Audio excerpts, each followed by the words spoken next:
Hello my YouTube family, welcome back to my YouTube channel. In today's video we are going to talk about the easiest way to upgrade from Windows 10 to 11 on unsupported PC without any third-party tool.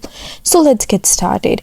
If your PC is giving you this prompt that your PC does not currently meet Windows 11 system requirements, what you can do is that you go to your browser and search for Windows 11 ISO download, and you have to simply click download Windows 11 over here, and then it's going to open this interface for you. Now you have to select this download option over here and click Windows 11 multi-edition ISO, and then it's going to validate your request. You have to be patient at this step. It's going to start the download for you. Then you have to go to this PC option on your PCs and open this option. And here you have to create a new folder in local disk C and rename it as Windows 11. Now you have to go to your downloads section.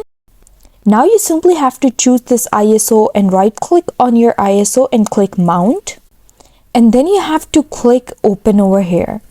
Now once you open this, you have to copy all these files and then go back to this PC and click Windows 11 folder over here and simply paste all the copied files over here.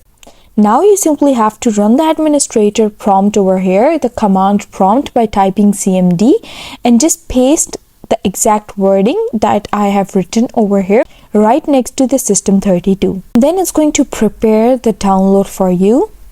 Now you can simply install Windows Server and click next. Now you can see that this window is ready to install. You simply have to click install over here, and then you can see that it's installing the Windows Server.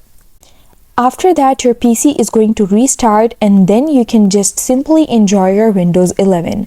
So that's the process that you can follow to download Windows 11 on your PCs. I hope you found the process easy and liked my video, and if you did, please don't forget to like and subscribe my channel. Thank you very much. See you again.